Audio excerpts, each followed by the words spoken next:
Hey guys, it's Allie. Welcome back to Infertile, the podcast. This is episode 254 called Charlie Dice. You guys, I am so excited to tell you that my very first children's book is out now. It's available for pre-order. It's called Work of Art. It is about IVF. The subtitle is An IVF Kid Learns About Assisted Reproductive Technology. It is the story of me telling my son, Sonny, the very cool way that he was born through IVF and how he is a work of art. It is a love letter to both of my kids, my daughter Ever and my son Sonny. It's about secondary infertility. We talk about miscarriage a little bit and loss and just the love that parents have for their kids. So I'm so proud of it. It's available now. The first 150 copies I am actually numbering and personalizing and shipping for free in the US. So if you want to get one, please go to infertileafgroup.com/books. Again, that's infertileafgroup.com/books, or you can go to my Instagram, which is Infertile Stories. There's a link in my bio, but you can pre-order it. Like I said, I'm so thrilled with my illustrator, who's this incredible guy named Federico Bonificini. It's such a cute book, and I really just want to normalize the conversation around ART and IVF and all the things. And I'll give you guys a little hint. This is the first in a series. So I have 3 other books in the back of my mind right now, and I'll be writing more as well. I want to cover same-sex family building, donor conception, all the things, every single topic, surrogacy, adoption, and things like that. So please check out Work of Art. Let me know if you guys have any questions. Thank you so much for everybody who's purchased one so far. I'm just overwhelmed at how much you guys have embraced this, and this has really been a dream come true. So it's called Work of Art. I hope you guys love reading it as much as I enjoyed writing it. Thank you. I love you all. This episode is sponsored by AG1. I first gave AG1 a try because I became tired of taking so many supplements every day. I felt like my cupboard was literally overflowing with them, and I wanted a single solution that would support my entire body by filling in nutrient gaps daily. About a month ago, I started adding AG1 to my pre-workout smoothie, and since drinking it daily, I have absolutely felt a difference in my physical health and energy. Not only does AG1 deliver my daily dose of vitamins, minerals, pre- and probiotics, and more, it's also a powerful, healthy habit that's powerfully simple. It's just 1 scoop mixed in water or smoothie once a day, every day. The very cool part is that just 1 daily scoop of AG1 covers my nutrient gaps and supports my mental and physical health in just 60 seconds. I know if I drink it daily, I'm going to bring my A game to my workouts and feel that boost in energy. And it's not just an energy boost, it's a sustained energy that gets me through the day, whether I'm doing a spinning class, running around, recording podcasts, or walking my dog. I know that with AG1, I'm giving my body high-quality nutrition. Every batch of AG1 goes through a rigorous testing process, so you know that it's safe. And AG1 ingredients are sourced for absorption, potency, and nutrient density. AG1 is the supplement I trust to provide the support my body needs daily, and that's why I'm excited to welcome them as a new partner on my show.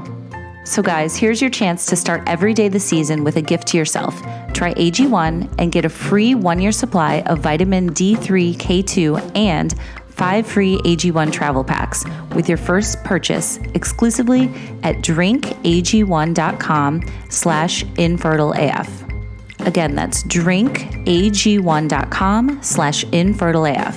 I'm so excited for you guys to check it out. Thanks, AG1. This episode is supported by Receptiva DX. Getting pregnant isn't always easy, as so many of you listening know.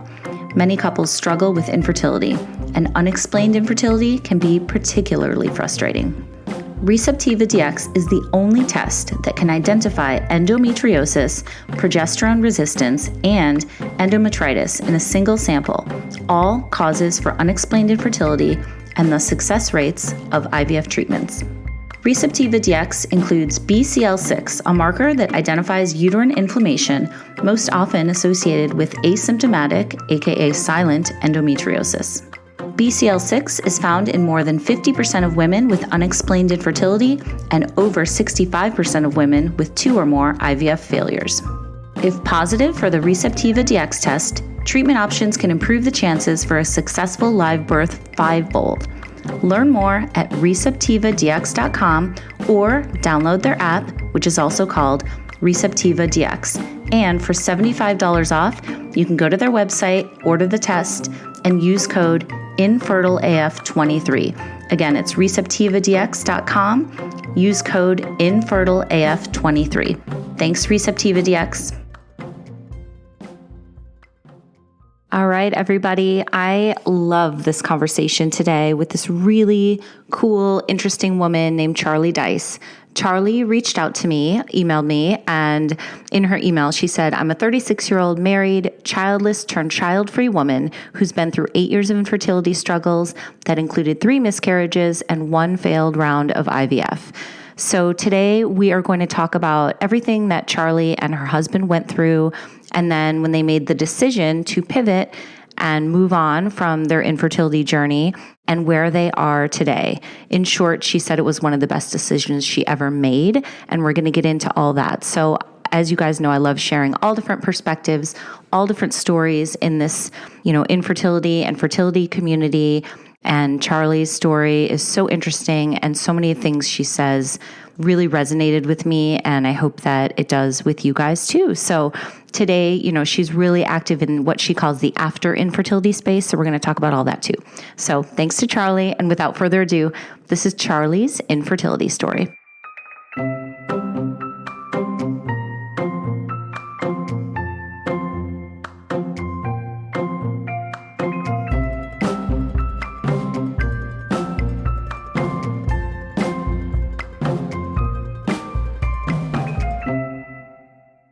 Hi, Charlie. How are you today? I'm good. Allie, how are you? I'm good. Thank you so much for doing this. So I'm glad you reached out to me because you wanted to be a guest on the show, and here we are. So I know that you had an 8-year infertility journey. So let's just start from the beginning. Did you always want to be a mom? No. And I get some flack for saying that based on, the content that I put out there. But no, I was never one of those girls that's all I dreamed of. Like, I had visions in my head of what my family would look like. I was always very career oriented. I loved school. I loved travel. I love my hobbies. So yeah, I think I took a non-traditional route to fertility in that respect because I just never had that burning desire until I hit about 30. My husband and I had been married about 6 years at that point. And he's a little bit older than me, like 2 years, not that much. But, I could tell he was ready if we were going to do it. And I thought, well, that biological clock started ticking at 30. And I thought, well, let's do this. My brother and his siblings had already had children, and we were kind of the last ones in our immediate family. So yeah, so we started trying, and all of our siblings had no issues. It's the Mhm. whole, they look at each other and it happens sort of Right. thing. So we Right. figured that we would be the same. And unfortunately, it didn't turn out that way for us. So Okay. So let's get into it. What happened when you guys started to try? yeah, it took about 2 years before we even got a positive pregnancy test. And based on my age at the time, like the OB had said, try it for a year and then, we'll talk about intervention or whatever. So we had done that, and, we'd actually done 2 years worth of trying before we, went to kind of start that fertility treatment journey. But yeah, just nothing was happening. And, finally, in August of 2020, we had got our first positive pregnancy test. And, I think I just was kind of shocked because I was expecting it to be the same as it was the last 2 years prior to that.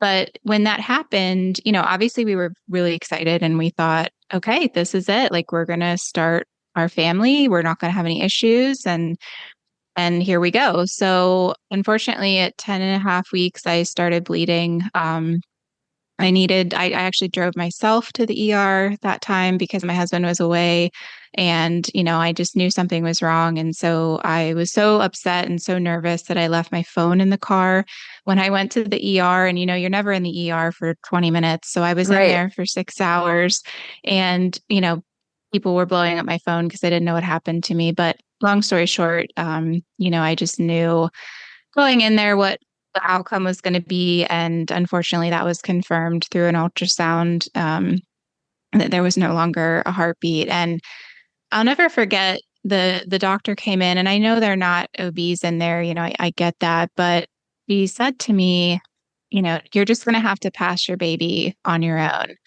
And I thought, this is the first time I've ever been pregnant. This is the first, like, I'm, 32 at this Mm-hmm. time. Like, I don't know what that means. Like, nobody told me growing up that infertility was even a thing. Nobody in my Right. family had ever had miscarriages, or at least none that they talked about. Mm-hmm. And I was like, I don't know what that means. And just being a woman, woman to woman, that was very jarring to me and very traumatic. And so I ended up going back to my OB and had to have a DNC, because I was too far along to actually do that, pass it myself, like the Yeah. ER doctor had said. Oh my gosh. I'm so So sorry. What a traumatic experience. Had you heard the heartbeat before that?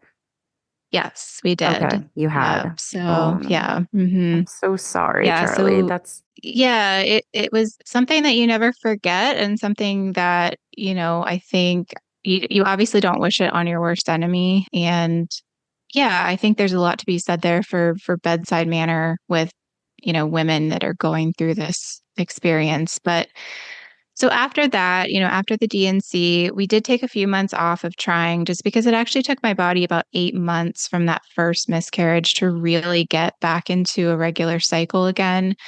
And just mentally, I wasn't ready to go through that again. mm-hmm. And so then over the next 5 years, we ended up having two more miscarriages. My last one was just a year ago, right around this time. Actually, the day after Christmas was my very last one. So that was, we had heard the heartbeat in both of those as well. And we had done the testing and found out that we both had issues. I had low ovarian reserve and very poor egg quality. My husband, tested extremely low for all the male fertility factors, in terms of his sperm and everything. So we knew the odds were stacked against us. We did two, no, three failed IUIs and one failed round of IVF, because the insurance company wouldn't pay for any of it. So, it was all privately funded, which is Mm-hmm. another topic. But Right, yeah, absolutely. so we kind of, after that last miscarriage, the day after Christmas last year, we just kind of looked at each other and we're like, that's it. Like, we can't do this anymore. We were tapped out Mm-hmm. mentally, emotionally, financially, every way that a person can be done, we were done. So yeah, that's kind of my Yeah. fertility story in a Right. nutshell. So, as you wrote in your email, you're childless turned child-free woman who, a year and a half ago, your husband, you guys made the difficult decision to stop trying to move forward from infertility. And honestly, it was the best decisions we ever made, you said. So, a lot to unpack here. I want to backtrack a little bit, but I also want to say thank you so much for sharing, just what you've been through and the pivot that you made, because I do, I've had a handful, but not enough people who I feel like have kind of pivoted from infertility and, ended up child free or childless, not by choice. However, people want to phrase it. There's different ways of phrasing it, of course. But I think it's so important to share these stories as well. Katie Seppi is a good friend of mine, and she's been on the show a couple times. She Yeah. runs the Childless Collective. I'm sure you're familiar with her, and she's been a really big voice in this space, the after infertility space, as you call it. So Yeah. we're definitely going Yeah. to talk Katie's about that. wonderful. I love her. We're going to talk about that. But before we get to that, I do want to talk about, just backtracking a little bit, the 2 years, before you guys sought treatment. Tell me about, like, mentally how that was for you. And, you said that your other family members, were having no issues getting pregnant and all that. What did that do to you mentally? And what were you going through when it wasn't happening? Yeah. And I guess just a little bit of backstory or context to put this into is I have suffered from major depressive disorder for about 16 years now. So Uh-huh. my mental health has always been, I don't want to say precarious. There were times when it was, but I mean, it's always something that's in the back of my mind. So I'm a very type A, I'm the oldest child. Like I do everything, or I try to do everything well, by the book, like do it right. And so I thought, this is going to be the same thing. Like I'm just going to be able to provide my husband with children, provide my parents with, more grandchildren. Like it's just, I'm going to be able to do that. And not being able to do that really mentally was kind of a mind F. I don't know if you swear on this A podcast hundred or not, but percent. Fuck is in the title. okay, it's a mind fuck. Okay, let's do that. So, because it's something that you just can't control. And I think a lot of Totally. us, yeah, a lot of us women at least, tend to be very or want to be very in control of our lives. And we are in every other aspect. If you want to go be the CEO of a company, like you can do that. If you want to go travel around the world in a hot air balloon, you can do that, but I could not have a child and we couldn't even conceive at that point. So it was like mentally, I felt month after month, like the biggest failure that I had ever met in my life. And that was really tough on both me, but also on my husband, because he just was not sure what to do or what to say Mm-hmm. to, kind of pick up the pieces month after month. And at that time, before we had done any testing, like we didn't know if it was me, if it was him, if it was just, we had no idea. So we were just kind of throwing stuff at the wall and seeing what stuck. And adding to that, just my mental health diagnosis, it was really, really tough. Like it was just, you get to a point where you're like, well, I don't really care what happens to me. Like I don't really care if this works or it doesn't. Like you just, you kind of go back to that dark place that you thought you had recovered from, because it's something that you just don't have any solution for. So, Mm-hmm. yeah,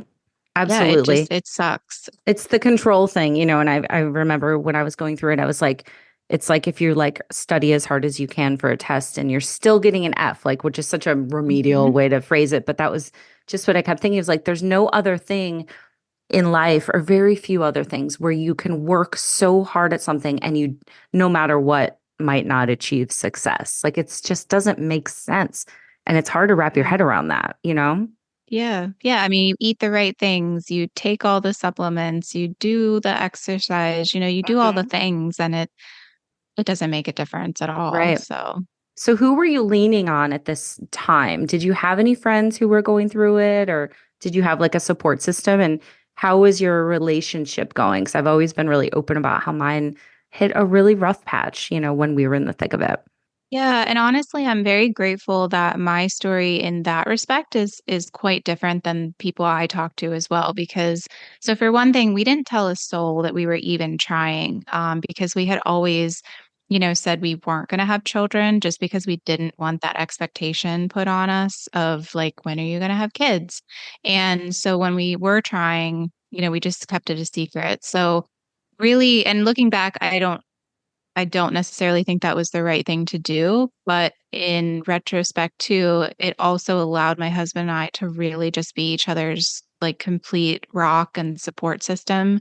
And my husband was always extremely, supportive and I can't really I can't really give him enough credit for how he kind of navigated us through that. So in that respect, I'm very thankful and very grateful because, yeah, a lot of people I talk to, the marriage or the relationship, it does take a huge toll.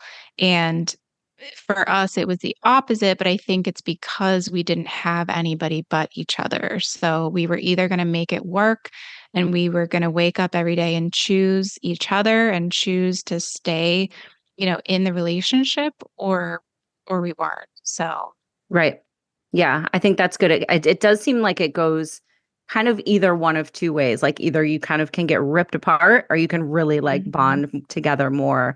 Yeah, so I'm glad that you guys were able to lean on each other.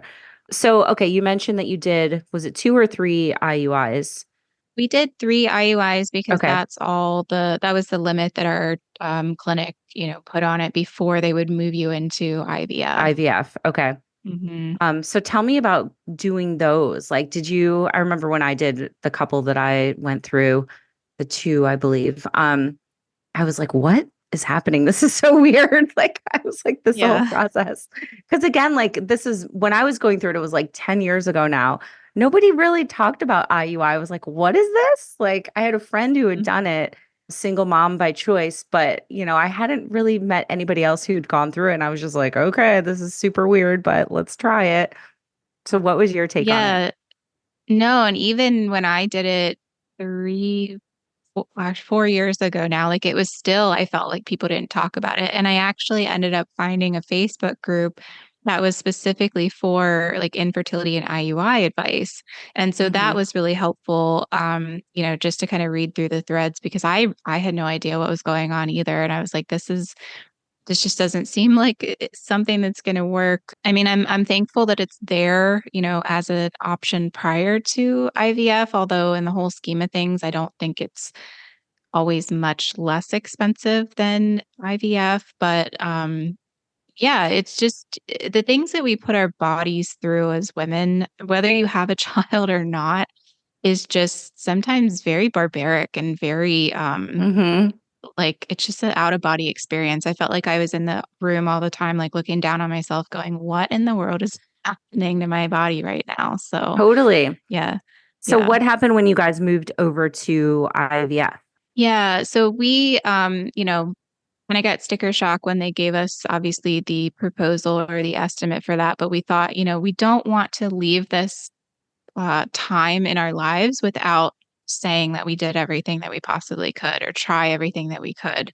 So, we bit the bullet and decided to do it. What we didn't know prior to that, though, that we wish we would have, is that at the time, our clinic did know that I had low ovarian reserve from prior Mhm. testing. And so that was something that I should have done my own research. And that's a whole nother, topic. But I should have done my own research, and I feel like they should have been more forthcoming with the fact that IVF has a really low success rate for women that have low ovarian reserve.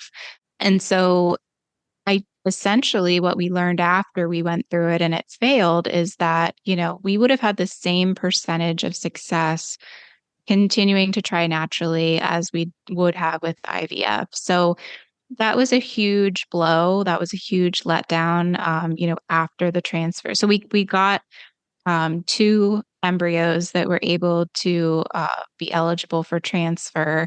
And we decided to transfer them both at the same time because we knew like we just weren't going to be able to afford another round of it, and unfortunately, neither of them took. So it was just something afterwards when we got that, when we had the conversation with the fertility director that said, "Oh, well, it actually, has the same chance of you trying naturally as IVF given your, you know, test results." We thought, "Well, why would you even?"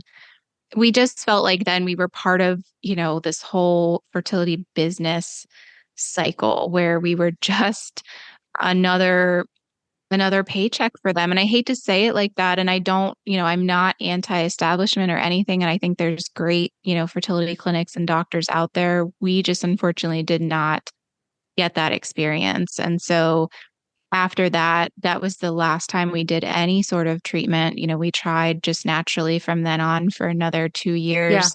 And then that's when we said, like, yeah, this is not Yeah. happening for Well, I'm us. glad that you said that because, again, there are some wonderful clinics and wonderful doctors and people who are 100 million% in it for the right reasons and doing all the things.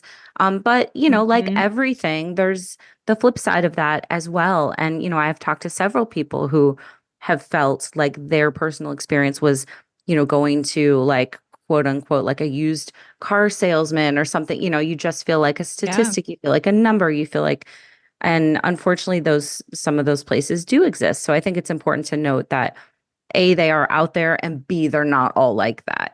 But I'm glad that, right, you're right. sharing that that's your personal experience. And I'm sorry that it was like that because I remember my husband at first was felt the same way. Like it was just a bunch of numbers and it was a bunch of money. And it was so, for him, it felt so impersonal.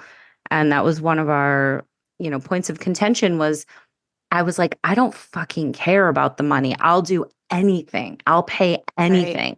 And, Right. he didn't see it that way, and I get it. I do get his point of view. I just didn't feel that way. So it's unfortunate that it is a business to a certain degree, Yes. Yeah. but, hopefully that most people don't have that experience where they feel like it's not coming from the right place.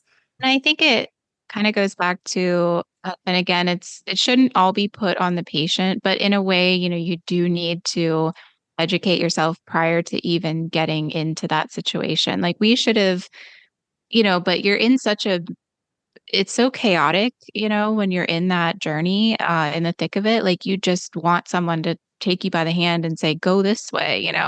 Um, Totally. Oh my gosh. I said that so many times. It was like, I want someone to just tell me what to do because it's yeah, so yeah. overwhelming and I don't want to Hmm. screw it up and I don't want to make the wrong decision. Yeah, Yeah, I'm and with you you on you know, that. you trust these people to know that that's the right path for you, and it unfortunately, like you said, doesn't always, pan out that way. So, Yeah. yeah, And I think part of it too is like there's so much unknown, even from the doctors and the clinic's point of view. I've mhm, talked to so many experts who have frankly said, like, we do everything that we can, but at the end of the day, sometimes we can't make it work. Or sometimes it does, but we're not sure why. And we'll do the same thing again and it doesn't work the next time. There's a yeah, lot of imperfections, that weigh into this and a lot mhm. of so many factors and so many things have to line up right for, a healthy pregnancy and a healthy birth to happen that it's wild. It blows my mind actually. Yeah, I mean, it seems like when you're growing up, you're taught nothing except like don't get pregnant because your Totally. life will be over.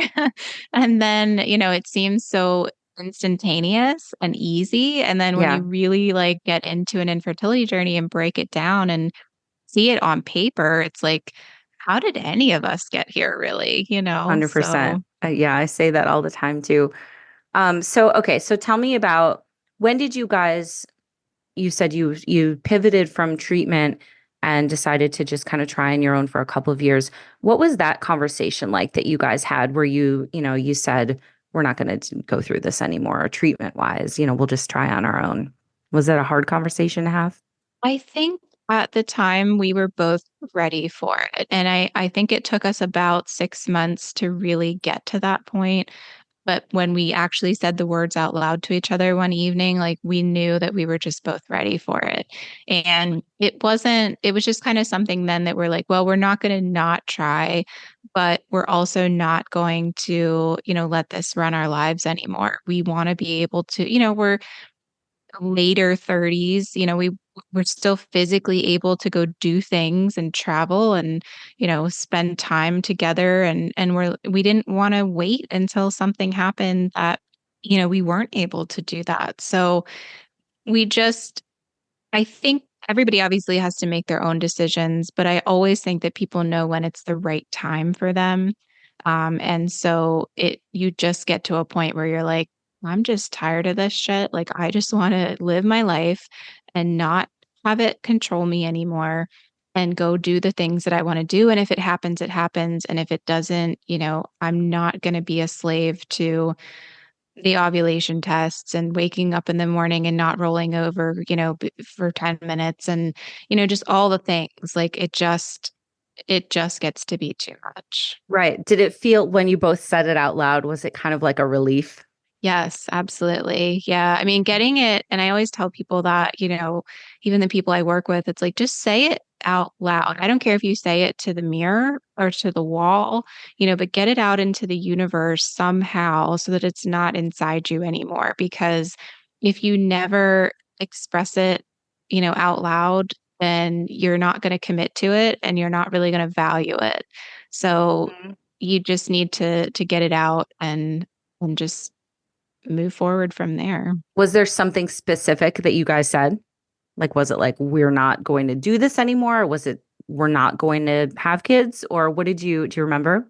Yeah. So we said to each other, we are a family. Like this is our family. And we have two dogs, and lots of farm animals. But, we're like, this is our family unit. Like we're happy with that. This is a good life. We're still blessed in a lot of ways. But yeah, I remember we just looked at each other and we're like, this is our family. This is what it looks like.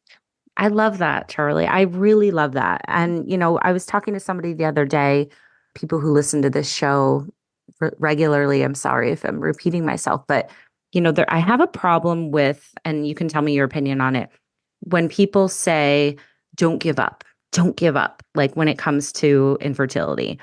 I don't like that term because I think that it makes people who pivot and decide to go a different route feel like they failed or they gave up on something. And it's just that those terms, I don't know. I'm trying to change that vernacular, I guess. And I'm curious of your opinion on that. Yeah, that's like one of the biggest pet peeves that I have with this whole fertility space, because you saying that to somebody just completely invalidates everything that they've been through. I mean, you don't know if that person has been struggling for 10 years, to get pregnant, or if this is the very first month that they've begun to try. And we still get that a lot, at least I do, as the woman in the relationship, because I'm 36 going on 37. And so people still look at me and be like, oh, well, you're young, you can still try, like, don't give up. And it just completely invalidates everything that you've experienced. And so me personally, I respond back to that with, I didn't give up. Like, you have no idea what I have been through. I did not give up. We did everything in our power to make this happen for us.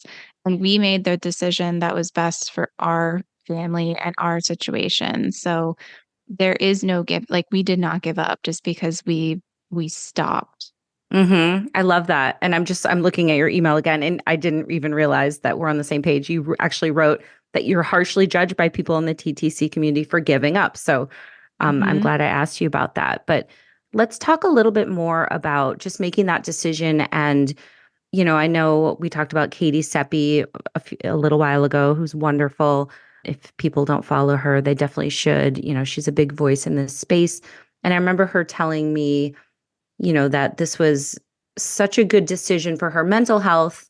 And I'm paraphrasing, but that there was some grief afterwards, because she had wanted this life, she'd wanted kids for so long and she'd wanted her life to go a certain way. So, did you experience any of that, like grief walking away or, just grief for how you thought your life was going to be?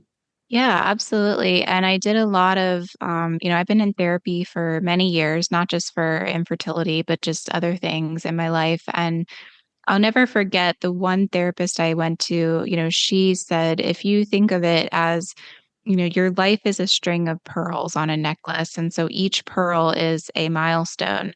So you are born, you graduate high school, you go to college, you get a job, you get married, you have children. And if you are not able to get to that next milestone or get to that next pearl, you become stuck at the one before it. And so then your necklace never is truly finished. And so you're only living a half of a life because, Mm. you're never moving on from that pearl that comes before whatever pearl you're trying to get to. So she said you have to, properly grieve that next pearl that you're trying to move to and turn it into something else. Like that pearl may not look the same as you thought it would, but maybe it's going to be, maybe all the pearls prior to that were white and this one is pink and it's going to be like the center of your necklace. And so it's going to just stand out and look so different, but it's also going to be the brightest one there.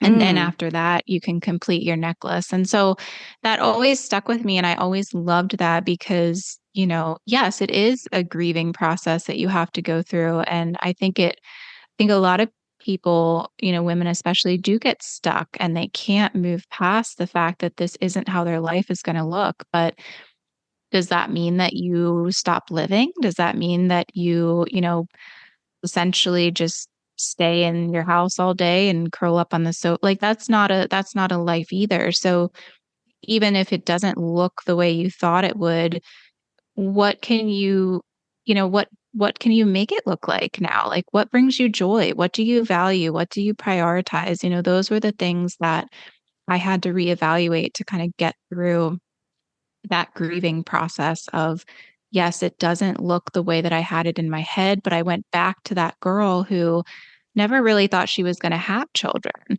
And I was like, what did I want to do then? Who was I then? And while you're not the same person as you were, way back before you started a fertility journey, you still have the same values and same priorities, outside of your reproductive ability that, you did before you started, if that makes sense. Yeah, absolutely. And I love that, just looking at your website, you talk about find acceptance and joy after infertility to thrive and live a fulfilled child-free life. So I love that emphasis is on thrive, and I've talked to people like Jody Day in this community who talks about Mhm. thriving as well, and love her as well. You talk about transforming from less than to I am and feel empowered to step into the life you deserve. So tell me a little bit more about that. What does it mean to live this fulfilled life? And what have you discovered about your life that maybe you wouldn't have if you stayed on that path?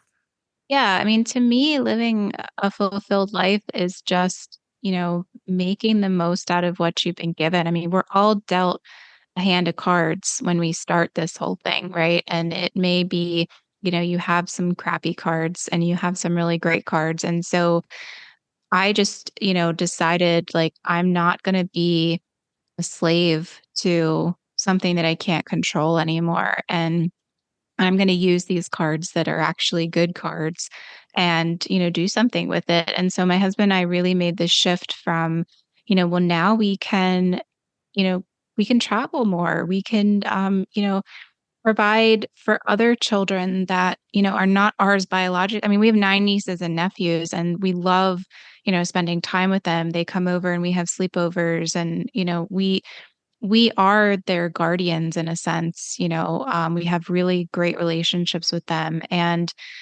it's just allowed us to kind of see, we try to look at it in terms of not what we lost, but what we're gaining from it. And I think that was the biggest mindset shift that, we worked through all the opportunities that a child free or childless, not by choice, however you want to identify, all the opportunities that a lifestyle like that brings. I mean, because anybody, I think, like, I don't know if you follow Tiffany Marie. She's another great, like, account that I love, I because she's don't, but I very will. real.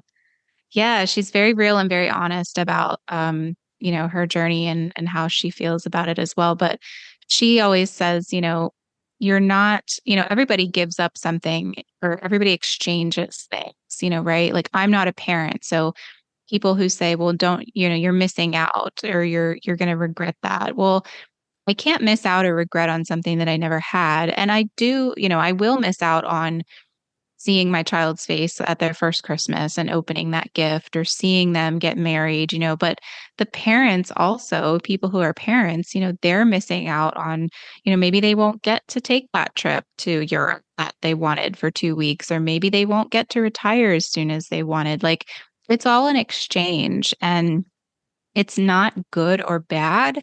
It just is what it is. And so it's all about just choices that we make, given the situations that we're in.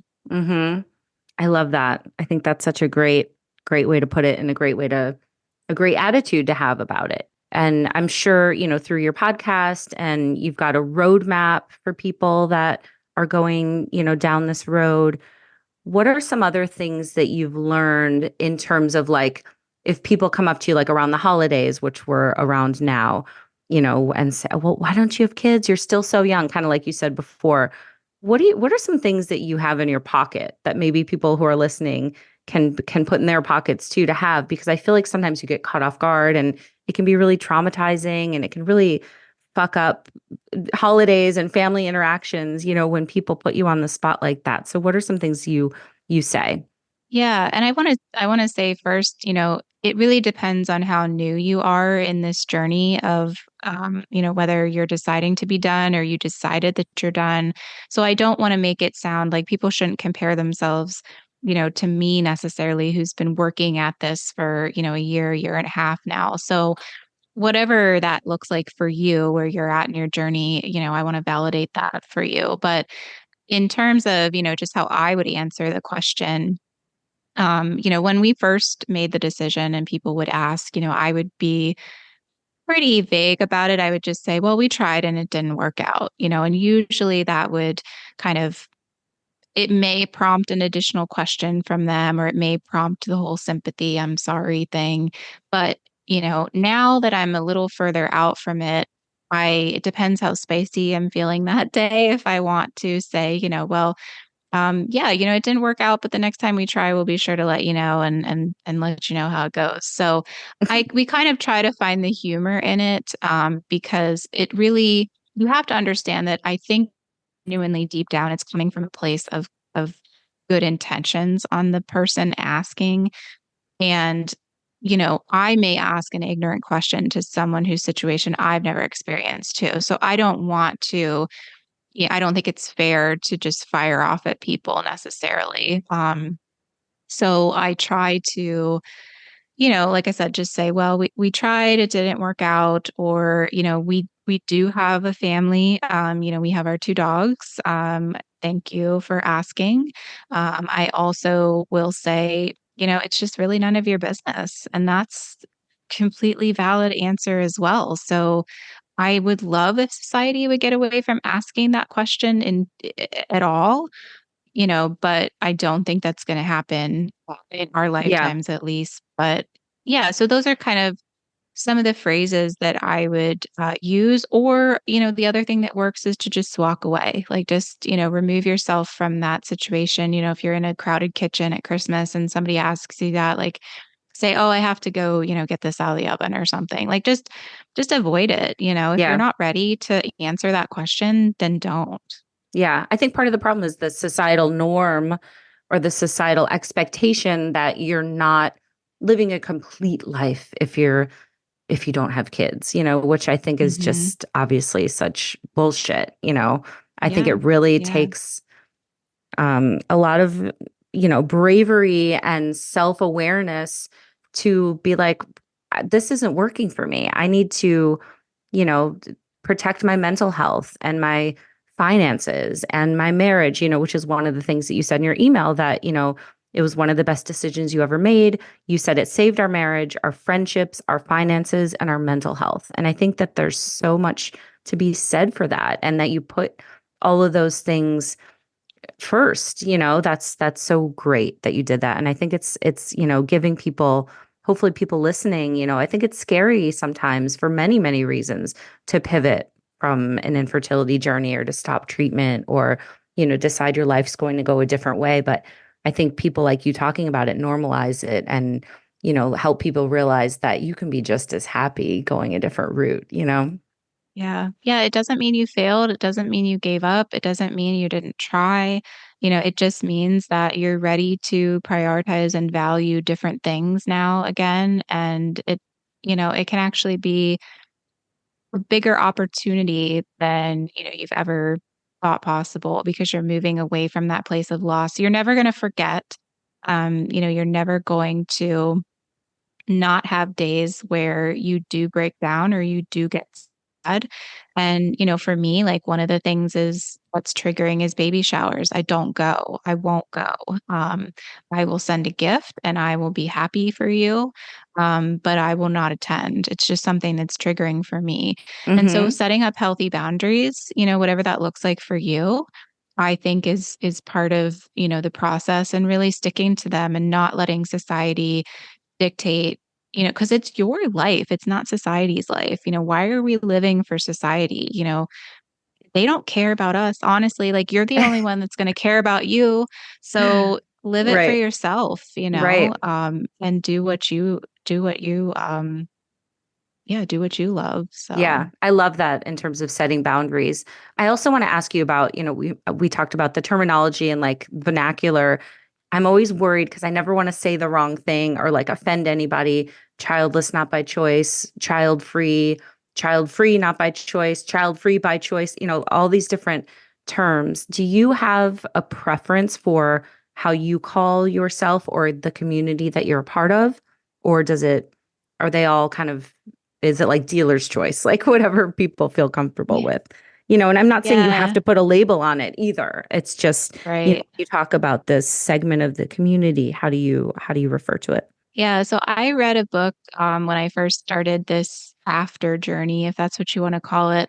It's by Dr. Jean Carter. It's called Sweet Grapes, and I think it's like available on Amazon and stuff. And it's an older book, but it's great. And after reading that, it really resonated with me too. She was also going through an infertility journey and decided to, be child free after it. So she defines it, and I resonate with it as child free, not by choice, because I think it wasn't my choice, or child free by circumstance. I also like that one, because it wasn't not my choice and it was as a result of circumstances. But childless, just to me, again, you can identify however feels right for you. But just for me, I don't like that connotation. Like for me, that less, signifies something negative. And I'm not less than a mother. I'm not less than a woman.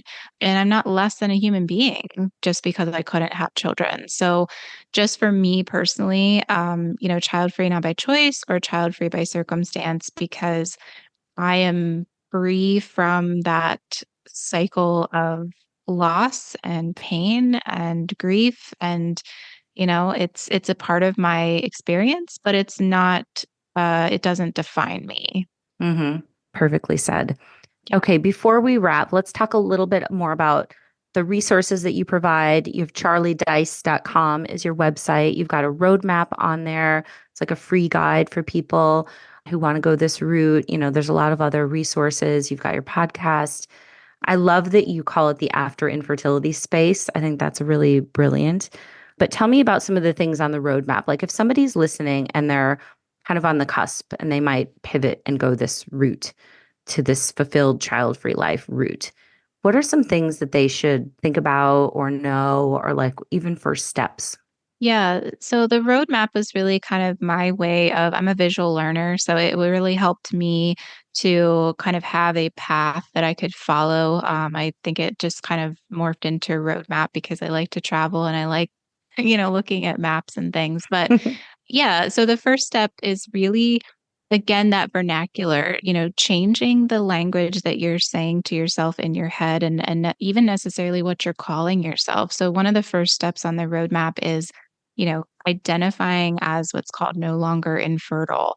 So a lot of us either think that we're fertile or infertile, but there's actually, this third option where we're no longer infertile because we're no longer trying to get pregnant. We're no longer trying to meet the definition or the medical definition of infertility, which is, you're trying to get pregnant and you can't.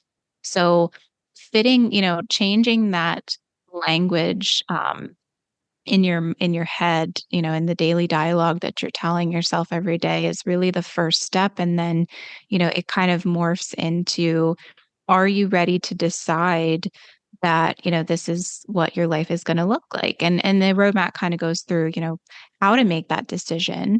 And also once you have made that decision, then how to start, thinking in terms of child free, not by choice, child free by circumstance person. So I wanted it to be really, simple and easy for someone to follow. And if they want more information about the steps in general, because obviously we go a lot more in depth into it in my coaching program, but I wanted a free resource out there that anybody could have access to at least kind of get them started, to even know, where to start really for this after phase. Mm-hmm. I love that. So the podcast is called Life Beyond Infertility. The roadmap, like we just talked about, everybody can find it on your website, charliedice.com. What are some other resources that you lean on, Charlie?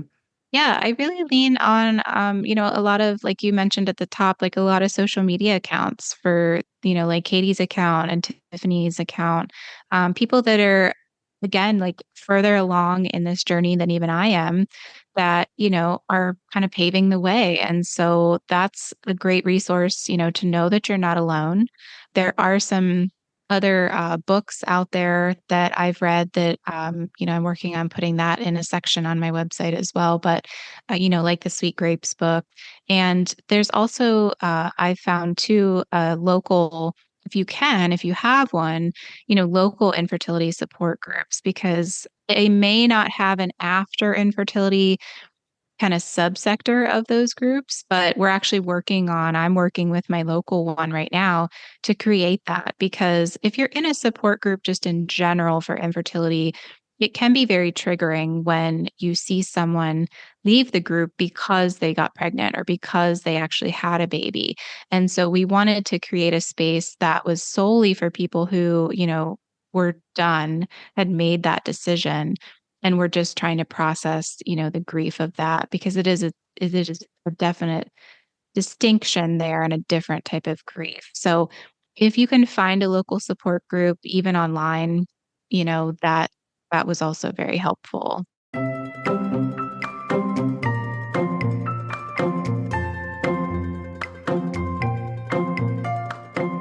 Thank you guys so much to Charlie. Check out her website. It's childless-turned-childfree. And also, thank you. I can't thank you guys enough for so many of you running out, embracing this book that I wrote called Work of Art. It's an IVF kid learns about assisted reproductive technology. It's the first in what I hope is going to be a series all about different family building journeys.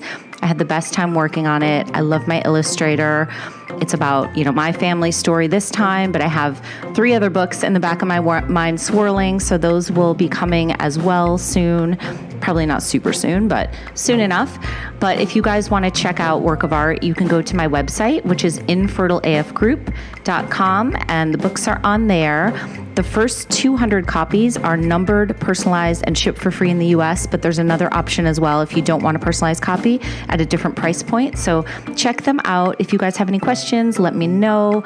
You can also go to the link in my bio at Infertile AF Stories Instagram. But again, I just can't thank you guys enough. I've been signing, I have my first shipment, and I've been signing and shipping this first round of books, and it just makes me so happy that this story is going to be shared with so many, and just normalizing the conversation around IVF and family building and science and assisted reproductive technology and all that stuff. So it came from a place of love. I hope you guys love it, and I will talk to you next time.